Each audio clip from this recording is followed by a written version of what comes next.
여러분 안녕하십니까. 8월 28일 목요일 넘치는 우리 교회 매일 묵상 시작하도록 하겠습니다. 오늘 본문 말씀은 시편 130편과 131편입니다. 두 편씩 계속 묵상을 하고 있는데 제가 한 편만 영상을 찍고 있거든요. 뒤에 나오는 시편도 다 묵상하고 계시는 거죠. 꼼꼼하게 묵상하셔서 시편을 통하여 우리에게 주시는 하나님의 은혜를 함께 경험할 수 있길 바랍니다. 오늘 시편 130편 말씀은 전 참 중요한, 어느 것 하나 안 중요한 것이 없겠지만 우리가 은혜를 받는 정말 중요한 이런 방법, 이런 것들을 알려주고 있다고 저는 개인적으로 생각합니다. 여러분, 교회에서 은혜 받았다, 은혜 받고 싶다, 이런 거 되게 많이 이야기 하잖아요. 근데 은혜를 받는 특별한 방법이나 비법 이런 건 잘 모르겠어요. 그런 게 있는지 모르겠지만 은혜를 받는 일에 되게 중요한 전제 조건 하나는 있는 것 같아요.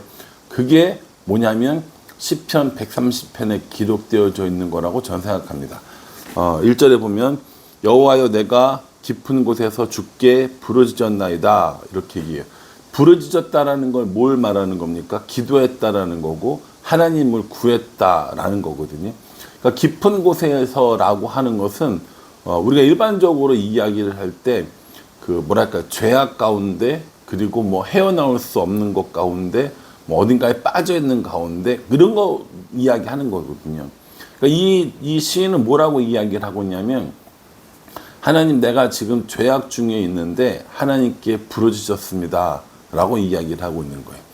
죄악 중에 하나님께 부르짖고, 내 소리를, 내가 부르짖는 소리를 하나님 들어주세요 이렇게 이야기하는 거예요.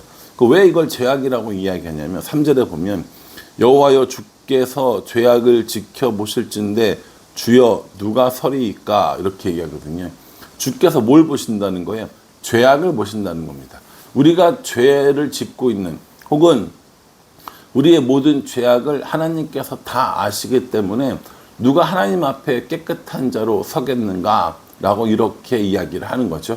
하나님 앞에 내가 깨끗하지 못하고 하나님 앞에 내가 죄인이라고 하는 이 인식이야말로 우리가 하나님께 은혜를 받는 가장 중요한 전제 조건이라고 저는 생각합니다.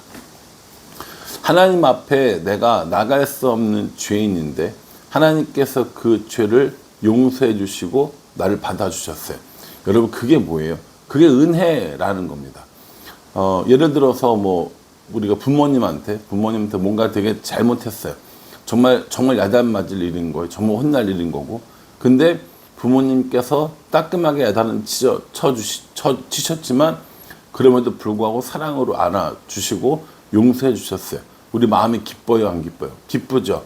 부모님께 감사해요, 안 감사해요? 엄청 감사하죠. 근데 어떤 애들은 아무런 잘못이 없는 거예요. 아무런 잘못이 없어. 내가 뭘 잘못했는데 이 정도면 됐지. 옆집에는 나보다 더한데 걔에 비하면 나는 양반인 거 아니야? 등등등등 온갖 이야기를 대고 온갖 핑계를 대면서 나는 잘못한 게 없다라는 거예요. 그럼 잘못한 게 없으면 용서받을 건 있습니까? 없죠.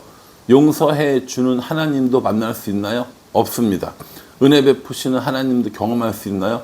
없다니까요. 그러니까 우리가 일부러 죄를 짓지는 않아요. 은혜를 받기 위해서 일부러 죄를 짓지 않지만 내가 죄인이라는 것을 알고 그 죄 때문에 하나님 앞에 나아가지 못하고 그로 인해서 하나님과 동행하지 못한다는 이 사실을 깨닫고 슬퍼하면 슬퍼할수록 하나님께서 우리에게 주신 은혜는 더 크다라는 것이죠. 로마서에 보면 바울이 이것에 대해서 이야기를 했었습니다. 은혜를 받으려고 죄를 더하겠느냐? 그럴 수 없느니라. 그렇죠. 은혜를 받겠다는 명목으로 죄를 져서 그 은혜를 경험하겠다? 그럴 수는 없어요. 그렇지 않습니다. 우리가 일부러 죄를 짓고 은혜를 받으려고 하지 않아도 될 만큼 우리는 충분한 죄인이에요. 그러니 여러분, 먼저는 우리가 하나님 앞에 죄인이라는 이 사실, 이 죄로 인하여서 하나님께로 나갈 수 없다는 사실을 깨달을 때 그럼에도 불구하고 우리를 위하여 구원자를 보내주신, 예수님을 보내주신 하나님의 사랑과 하나님의 은혜가 놀라운 거예요. 교회 이제 신앙생활하고 성도들과 함께 있다 보면 어떤 사람들은 그런 사람이 있어요. 나는 잘못한 게 없어. 나는 너무 잘하고 있고, 나는 뭐 내 삶도 내 신앙도 교회에서 활동하는 것도 아무런 문제가 없어. 이렇게 얘기하는 사람들은 자기 의로 교회를 다니는 사람들입니다. 자기 의로 하나님을 믿는 사람들이에요. 여러분, 생각보다 이렇게 신앙생활 하는 사람들이 많아요. 당신이 뭔데 나한테 그런 소리를 해? 내가 우리 교회에서 어떤 사람인데 나한테 그런 소리를 해? 등등등등. 이렇게 생각하는 사람들의 대부분은 자기의가 충만한 사람들입니다. 우리 교회는 그런 사람들 없어요. 우리 교회는 모두가 다 하나님 앞에 은혜를 구하고 또 겸손한 사람들이라고 생각을 해요. 그런데 제가 지금까지 신앙생활 하면서, 목회자로 생활하면서 실제로 이런 사람들을 상당히 많이 만나봤습니다.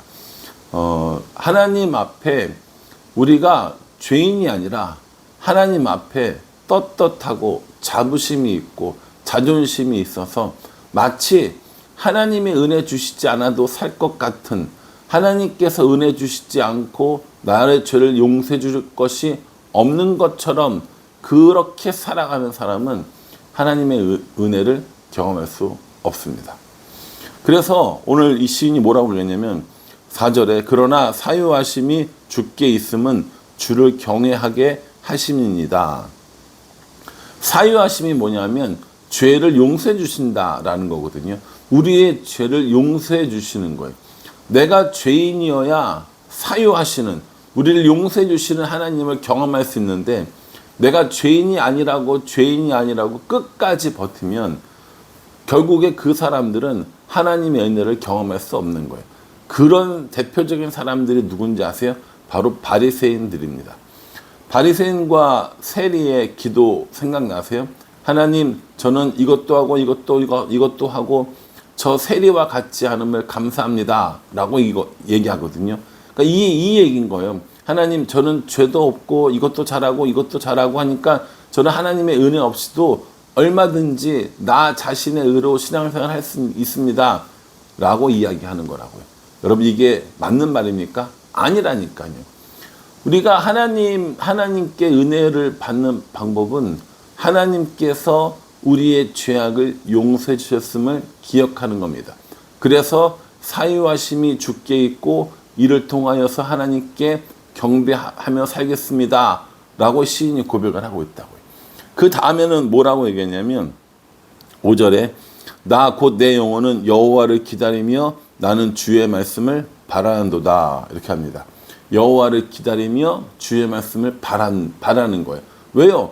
하나님께 은혜를 구하고 죄 용서함을 받고 이렇게 하기 위해서. 얼마만큼 바라느냐? 파수꾼이 아침을 기다림보다 내 영혼이 주를 더 기다리나이다 이렇게 얘기합니다. 파수꾼이 아침을 기다려요. 여러분, 그 야간 보초 이런 거 생각하시면 될 것 같아요. 군대에서 혹은 뭐랄까 불침번 이런 거 하는데 밤새서 내가 보초로 써야 되는 거예요.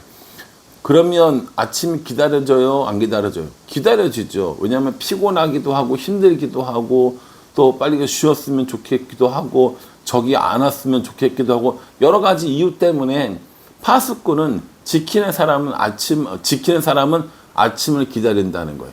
그렇게 파수꾼이 아침을 기다리는 것보다 내가 더 간절하게 하나님을 구하고 있습니다. 지금 이 얘기하고 있다라는 거예요. 이 시인은 자신의 죄악을 하나님께서 용서해 주시기를 기다리며 또 그렇게 자기 자신이 하나님을 바라고 있다는 것을 파수꾼의 비유를 통해서 우리에게 이야기해 줍니다. 그런데 이 시편이요, 여기서로만 개인적으로만 끝나는 것이 아니라 개인적인 경험, 개인적으로 은혜를 구하는 이 일을 통하여서 이스라엘 민족 전체, 나아가 우리 사람들이 어떻게 하나님을 구해야 되는지 알려주고 있다라는 거예요. 7절에 보면 이스라엘아 여호와를 바랄지어다. 여호와께서는 인자하심과 풍성한 속량이 있음이라 이렇게 얘기합니다. 개인적으로 내가 하나님을 바라봤는데 이제 이스라엘 전체를 향해서 권면합니다. 여호와를 바랄지어다. 여호와께서는 인자하심, 사랑하심이죠. 풍성한 속량이 있습니다. 속량이 뭐냐면 죄를 용서해 주신다는 거예요. 여기서 속량이라는 말은 구체적으로 값을 치르고 용서해 주시는 것을 의미합니다. 종을 살 때 그 종의 전 주인에게 값을 치르고 그 종을 사는 것, 이게 속량의 개념이거든요. 그러니까 죄의 종이었던 우리를 예수님의 피를 주고 그 죄로부터 우리를 사오신 거예요. 이게 속량의 이미지라는 겁니다. 지금 이 시편 130편은 성전에 올라가는 노래라고 그랬잖아요. 성전에 올라가면서 부르는 거예요. 사람들이 개인적으로도 부르고 합창으로도 부르고 뭐 여러 가지로 같이 불렀겠죠. 그러면서 뭐 합니까? 나의 죄악을 하나님께서 용서해 주시기를 구하고 그 우리들의 나의 죄악뿐만 아니라 우리 공동체의 죄악, 나라와 민족의 죄악을 하나님 앞에 엎드려서 하나님께서 은혜 주시기를, 용서해 주시기를 원하는 인자하심과 속량하심이 풍부한 하나님을 노래하는 것, 이게 시편 130편이라는 겁니다. 저는 이 말씀 묵상하면서 나는 하나님 앞에 의인처럼 살고 있는가, 아니면 하나님을 바라고 하나님의 은혜가 필요한 죄인처럼 살고 있는가 라는 생각을 한번 해보게 됩니다. 일부러 죄인인 척하면서 은혜를 구하려 한다고요? 아니요 여러분, 그렇게 하지 않아도 우리는 충분히 죄인이에요. 예수님께서 계시지 않았다면, 예수님께서 우리를 구원해 주시지 않았다면 우리는 하나님 앞으로 한 발자국도 나아갈 수 없는 죄인들입니다. 그러니 예수님의 그 십자가가 얼마나 놀라운 것이고 하나님의 인자하심과 속량함이 얼마나 풍성한지를 깨닫게 되는 겁니다. 이렇게 하나님의 은혜를 바라고 하나님을 소망하는 사람들만이 은혜를 받을 수 있다라는 거예요. 그러니 내가 죄인인 줄 알고 하나님의 은혜를 바라며 그렇게 하나님을 바라고 바라는 마음으로 살아가는 사람들에게 하나님께서 은혜를 주신다라는 겁니다. 저와 여러분 모두가 이 말씀을 기억하면서 의인처럼 하나님 앞에 자신을 내세우며 살아가는 것이 아니라 죄인임을 인정하고 죄를 고백하고 하나님의 은혜를 구하는 그런 삶을 살았으면 좋겠습니다. 바리새인처럼 자신의 의를 드러내는 사람이 아니라 세리처럼 자신이 죄인임을 고백하며 살아가는 우리 모두가 되어서 하나님께 큰 은혜를 경험하는 우리가 되기를 주님의 이름으로 축복합니다. 기도하겠습니다. 하나님께서 우리에게 은혜 주실 때 우리는 은혜 없이도 살 수 있어요 라고 하면서 고개를 뻣뻣이 들고 있는 사람들은 아닌지 묵상해 봅니다. 하나님의 은혜가 필요한 사람인 줄 알고 우리의 죄를 고백하며 하나님의 풍성한 사랑과 속량하심을 경험하며 살아갈 수 있도록 도와주시옵소서. 예수님의 이름으로 기도합니다. 아멘. 여러분 이 말씀 기억하시면서 은혜를 베푸시는 분은 하나님이시라는 것, 죄를 용서해 주시는 분도 하나님이시라는 것 기억하시면서 하나님의 그 사랑 안에 살아가시기를 간절한 마음으로 기도하겠습니다. 감사합니다.